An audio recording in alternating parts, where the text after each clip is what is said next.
My name is Kayla Jimenez, and I'm currently working on a research project that examines the usage of heated bat boxes. The main species of interest for this project is the little brown bat, but big brown bats have been using the boxes being studied as well. Little brown bats are a small bat species that can be found throughout most of North America and in a few high elevation forests in Mexico. They hibernate in caves and abandoned mines and are able to survive in winter by limiting the number of times they arouse from torpor. Dramatic temperature changes and unfamiliar sounds or sensations can cause them to arouse more frequently, which can lead to the bats depleting their stored energy. Little brown bats were once abundant in North America, but they have been experiencing a rapid decline due to the spread of a fungal disease known as white nose syndrome. The fungus invades the skin of hibernating bats and causes the tissue on their wings, ears, and muzzles to erode. This infection is very uncomfortable for the bats, so it often causes them to stir from hibernation and deplete their energy reserves before the end of winter.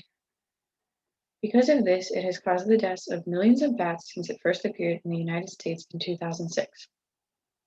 After hibernation, little brown bats seek out summer roost sites.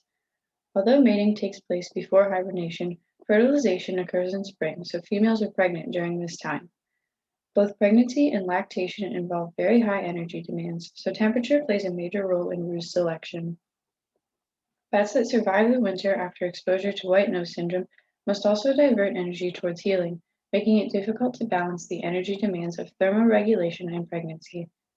Because of this, providing a heat source at summer roost sites could potentially relieve some of the strain on these organisms. For this study, 2 locations with established Pennsylvania Game Commission bat boxes are being monitored, one in Apollo and one in Confluence.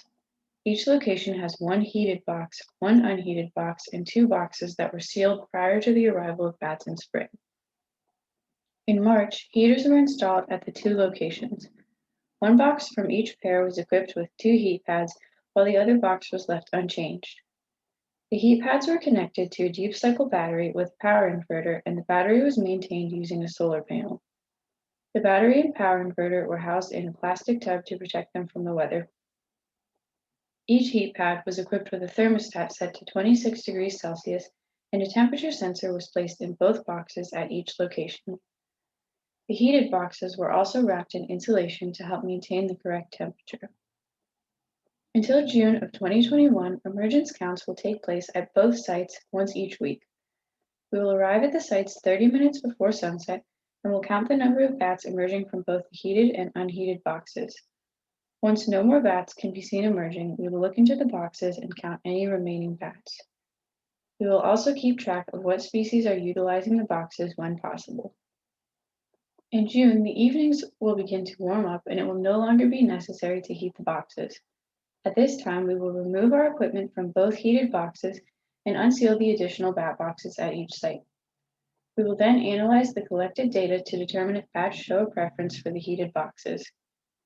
If a greater number of bats are seen using the heated boxes than the unheated ones, additional research could be conducted using a larger sample size.